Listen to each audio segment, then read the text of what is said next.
اعوذ باللہ من الشیطان الرجیم بسم اللہ الرحمن الرحیم الصلاۃ والسلام علیک یا سیدی یا رسول اللہ وعلی آلک و صحابک یا سیدی یا حبیب اللہ۔ پیارے برادران اسلام، السلام علیکم ورحمۃ اللہ وبرکاتہ۔ امید کرتا ہوں آپ سبھی احباب بخیر وافیت ہوں گے۔ دعا ہے رب قدوس کی بابرکت بارگاہ کے اندر کہ اللہ تبارک و تعالیٰ میرے تمام سننے والوں، چاہنے والوں، دیکھنے والوں، بلکہ تمامی برادران اسلام پہ خالق کائنات اپنا خصوصی فضل و کرم فرمائے۔ آمین ثم آمین الہی آمین۔ گرامی قدر حضرات، آج میں نہایت ہی خوبصورت موضوع لے کے آپ کی خدمت میں حاضر ہوا ہوں۔ آج کی گفتگو میں آپ کو وہ نعت مصطفیٰ صلی اللہ علیہ وسلم سنانے جا رہا ہوں جو انجیل شریف کے اندر نقل ہے، یعنی کہ مصطفیٰ کریم صلی اللہ علیہ وآلہ وسلم کی صفت و ثنا انجیل سے۔ آئیے وہ نعت سماعت کیجیے، اشعار کی صورت میں نہیں، میں بیان کی صورت میں آپ کے گوش گوار وہ کرتا ہوں کہ حضرت عیسیٰ علیہ السلام کو انجیل میں خطاب ہوا، اے بطول کے بیٹے سنو اور دل کے کانوں سے سنو، اے بطول کے بیٹے سنو اور دل کے کانوں سے سنو اور اس پر ایمان و یقین کے ساتھ عمل کرو۔ میں تمہارا خداوند کریم تمہیں خطاب کر رہا ہوں۔ اللہ تعالیٰ حضرت عیسیٰ علیہ السلام کو فرما رہا ہے انجیل شریف کے اندر، میرا خالق و مالک عیسیٰ علیہ السلام سے مخاطب ہے۔ اللہ فرماتا ہے اے مریم، اے بطول کے بیٹے، اے پاک ماں کے بیٹے سنو اور دل کے کانوں سے سنو اور اس پر ایمان و یقین کے ساتھ عمل بھی کرو۔ اللہ فرما رہا ہے عیسیٰ، جو میں حکم دے رہا ہوں، جو میں فرمانے لگا ہوں، اس کو دل کے کانوں سے سن کے اس پہ عمل بھی کرنا ہے۔ میں تمہارا خدا تمہارے ساتھ خطاب کر رہا ہوں کہ تمہارے وجود کو کسی انسانی امتزاج اور ازدواجی تعلقات سے بغیر ہی بنایا ہے۔ اللہ تعالیٰ فرماتا ہے عیسیٰ، یہ میری ہی شان ہے کہ میں اپنے تیرے وجود کو بغیر باپ کے پیدا کیا، ازدواجی رشتے میں منسلک نہیں ہوئی تیری ماں مریم سلام اللہ علیہا، پھر بھی میں نے تجھے پیدا کیا۔ اللہ تعالیٰ حضرت عیسیٰ علیہ السلام سے مخاطب ہے، تمہیں نبوت کا تاج پہنایا، اے عیسیٰ میں نے تجھے نبوت کا تاج پہنایا، تم میری وحدانیت کا اعتراف کرو۔ اللہ فرماتا ہے عیسیٰ پہلے میری وحدانیت کا اعتراف کرو اور انجیل کے احکام کو قبول کرو اور اپنے حواریوں کو میری خداوندی اور الوہیت سے واقف کرو۔ اور پھر یہ سارے کام کرنے کے بعد اللہ فرماتا ہے کہ پھر محمد عربی صلی اللہ علیہ وآلہ وسلم کی آمد کی بشارت سناؤ، وہ عربی النسل ہوں گے۔ اب تعریف مصطفیٰ شروع ہو گئی انجیل کے اندر۔ خدا مخاطب ہے عیسیٰ علیہ السلام سے اور اللہ فرما رہے اب عیسیٰ جب میری الوہیت کا اعلان کر دو، میری وحدانیت کا اعلان کر دو، اپنے حواریوں کو بتا دو کہ اللہ ایک ہے، اللہ وحدہ لا شریک ہے، اللہ کے سوا عبادت کسی کی نہیں کرنی۔ فرمائے یہ سارے عمل کرنے کے بعد پھر ایک اور عمل ہے وہ بھی کرنا ہے۔ مولا وہ کیا ہے؟ فرمایا پھر محمد عربی صلی اللہ علیہ وآلہ وسلم کی آمد کی بشارت سناؤ لوگوں کو۔ کون محمد عربی صلی اللہ علیہ وسلم؟ رب فرماتا ہے انجیل شریف کے اندر کہ وہ عربی النسل، ہاشمی النسل، اولاد عبد المطلب ہوں گے، معود انبیاء اور مقصود اصفیاء ہوں گے۔ ان کے اوصاف و کمالات میں سے ایک یہ بھی ہے کہ وہ اونٹ پر سواری کریں گے۔ فرمایا محمد عربی صلی اللہ علیہ وسلم کی صفات میں سے ایک صفت یہ بھی ہے کہ پاک محمد صلی اللہ علیہ وسلم اونٹ پر سواری کریں گے۔ اگرچہ ان کی کئی منکوحات ہوں گی، یعنی کہ ان کی کئی بیویاں ہوں گی، لیکن سلسلہ نسب صرف ایک ہی زوجہ سے جاری ہوگا۔ میرے نبی اور آپ کے پاک نبی صلی اللہ علیہ وآلہ وسلم کی ولادت باسعادت سے پہلے اللہ حضرت عیسیٰ علیہ السلام سے مخاطب ہے کہ اے عیسیٰ میرے پاک محمد صلی اللہ علیہ وسلم کی کئی بیویاں ہوں گی، مگر آپ کا سلسلہ نسب ایک ہی زوجہ سے جاری ہوگا۔ قیامت کے دن تمہاری ماں مریم کا رفیق ہوں گے، تمہاری ماں مریم کے رفیق ہوں گے۔ حضرت خدیجہ الکبریٰ سے آپ کی ایک صاحبزادی ہوگی جو خاتون جنت ہوگی، جو بانو حجلہ کرامت ہوگی، ان سے 2 صاحبزادے پرورش پائیں گے۔ یہ دونوں زندگی بر قواعد دین و اسلام جاری کریں گے اور جام شہادت نوش فرمائیں گے۔ ہائے ہائے ہائے، جہاں پہ تعریف مصطفیٰ ہو رہی ہے، جہاں پہ ذکر رسول ہو رہا ہے انجیل شریف کے اندر، یہ واقعہ خصائص الکبریٰ سے میں آپ کو سنا رہا ہوں۔ خصائص الکبریٰ کے صفحہ نمبر جناب والا 29 پہ، خصائص الکبریٰ اردو جلد نمبر اول اور جناب والا 29 نمبر صفحہ پہ یہ واقعہ منقول ہے کہ مصطفیٰ کریم صلی اللہ علیہ وآلہ وسلم کی صفت و ثنا کے ساتھ ساتھ اللہ تعالیٰ حضرت عیسیٰ علیہ السلام سے مخاطب ہے کہ اے عیسیٰ، پاک محمد صلی اللہ علیہ وآلہ وسلم کی پہلی زوجہ محترمہ کا نام خدیجۃ الکبریٰ ہوگا، اور خدیجۃ الکبریٰ کے بطن اطہر سے پیدا ہونے والی بیٹی کا نام سیدہ فاطمہ الزہرا ہوگا۔ اس بیٹی پاک محمد صلی اللہ علیہ وسلم کی پیاری صاحبزادی سیدہ فاطمہ الزہرا رضی اللہ تبارک و تعالی عنہا کے بطن اطہر سے 2 شہزادے پیدا ہوں گے۔ یہ دونوں شہزادے زندگی بھر قواعد دین و اسلام جاری کریں گے اور جامع شہادت نوش فرمائیں گے۔ انہی کی قوم کے لوگ شہید کریں گے۔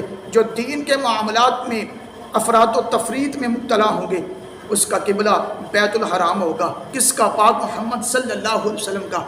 رب حضرت عیسیٰ علیہ السلام سے میرے پاک نبی کی ولادت سے پہلے مخاطب ہے عیسیٰ، ان کا قبلہ بیت الحرام ہوگا۔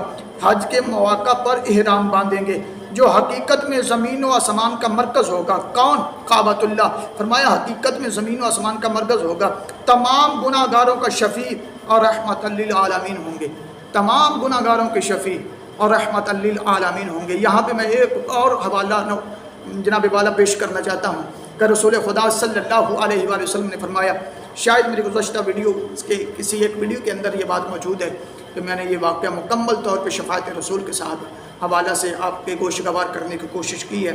مکمل وہ ویڈیو آپ سن کے اس سے یہ ساری بات کو سمجھ سکتے ہیں اور سماعت کر کے لذت عشق حاصل کر سکتے ہیں۔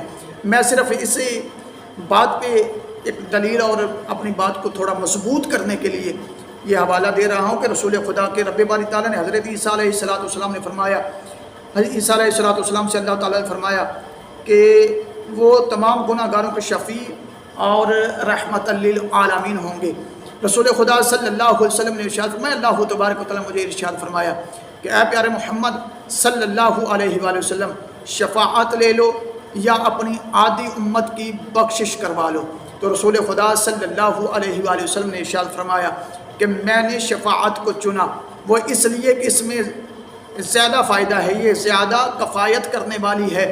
زیادہ فائدہ اس میں کیا ہے کہ رسول خدا نے فرمایا کہ اگر میں رب باری تعالیٰ کے ساتھ یہ معاہدہ کر لیتا کہ اے اللہ میری آدھی امت کو بخش دے، تو بروز محشر اگر کوئی گناہ گار مجھے آواز دیتا، یا رسول اللہ صلی اللہ علیہ وسلم میں گناہ گار ہوں مگر ہوں آپ کا امتی، جہنم کے اندر رہا ہوں، تو میرے پاک نبی نے فرمایا پھر میں کیا کرتا، کیونکہ پہلے معاہدہ کر چکا ہوتا خدا کے ساتھ کہ آدھی امت بخش دے۔ اللہ میرے ساتھ کیے ہوئے وعدے کے مطابق آدھی امت بخش دیتا، تو پھر میں کیسے رب کی بارگاہ میں التجا کرتا کہ باری تعالیٰ یہ بھی گناہ گار ہے، اس کو بھی بخش دے، جبکہ معاہدہ پہلے ہو چکا ہے۔ میرے پاک نبی نے فرمایا اس لیے میں نے شفاعت کو چنا کہ جب بروز محشر میرے گناہ گار امتی پریشان ہوں گے تو ان کی بخشش و مغفرت میں محمد صلی اللہ علیہ وآلہ وسلم کرواؤں گا۔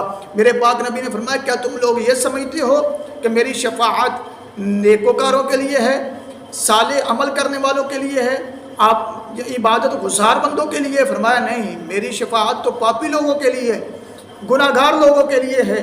اس لیے اللہ تبارک و تعالیٰ مصطفیٰ کی بعثت سے پہلے، آمد مصطفیٰ سے پہلے میرا رب حضرت عیسیٰ علیہ السلام کو فرما رہا ہے کہ پاک محمد صلی اللہ علیہ وسلم گناہ گاروں کے شفیع اور رحمت للعالمین ہوں گے، وہ صاحب مقام محمود ہوں گے، حوض کوثر کے مالک ہوں گے، زبان آیات قرآن سے مزین ہوگی، ذکر اللہ کی کثرت کریں گے، جب آنکھیں خواب آلود ہوں گی تو دل بیدار ہوگا، یعنی کہ جب وہ سو رہے ہوں گے تو آپ کا دل جاگ رہا ہوگا۔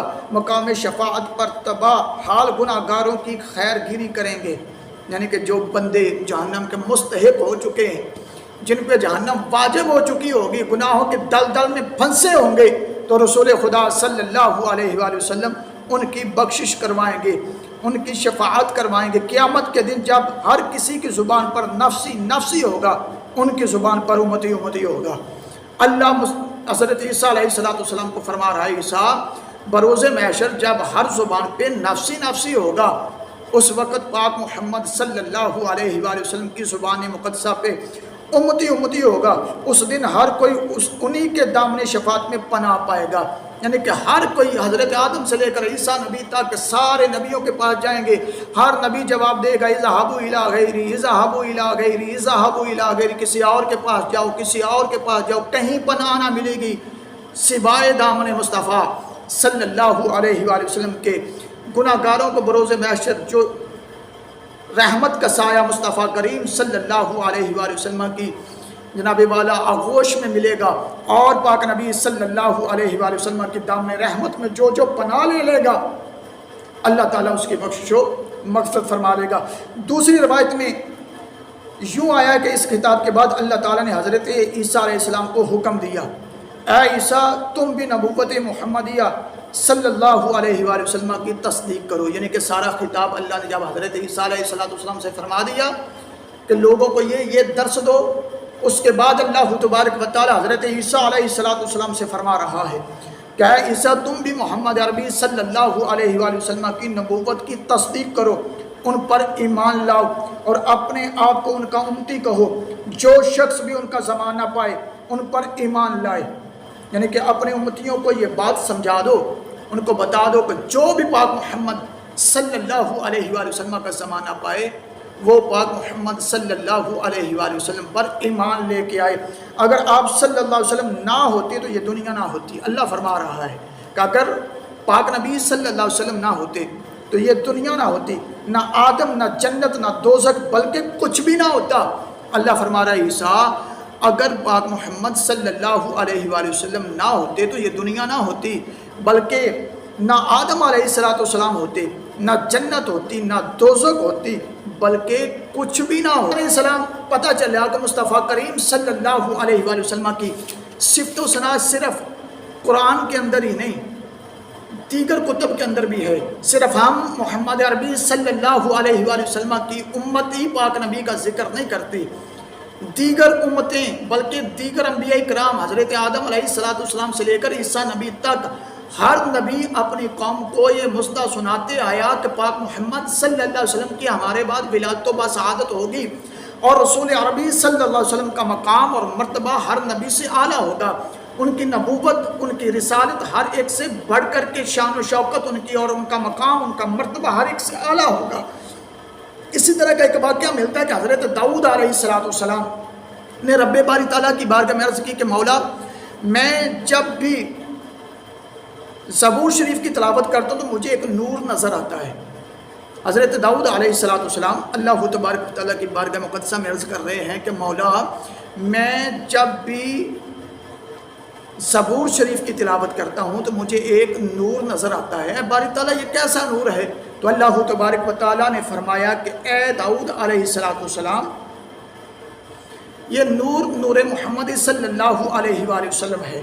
حضرت داؤد علیہ السلام فرماتے ہیں اس نور سے میرا محراب خوشی سے جھومنے لگتا ہے، میرا قلب و جگر انتہائی راحت محسوس کرتا ہے، میرا حجرہ منور ہو جاتا ہے۔ یعنی کہ حضرت داؤد علیہ السلام اللہ تبارک و تعالیٰ کی بارگاہ میں عرض کر رہے ہیں مولا میں جب بھی زبور کی تلاوت کرتا ہوں مجھے ایک نور نظر آتا ہے، اس نور سے میرا حجرہ، میرا محراب خوشی سے جھومنے لگتا ہے، میرا قلب و جگر انتہائی راحت اور سکون محسوس کرتا ہے، میرا حجرہ اس نور سے منور ہو جاتا ہے۔ یا اللہ وہ نور کیسا ہے؟ اللہ تعالیٰ فرمایا یہ نور محمد صلی اللہ علیہ وآلہ وسلم کا ہے، یہ نور محمدی ہے۔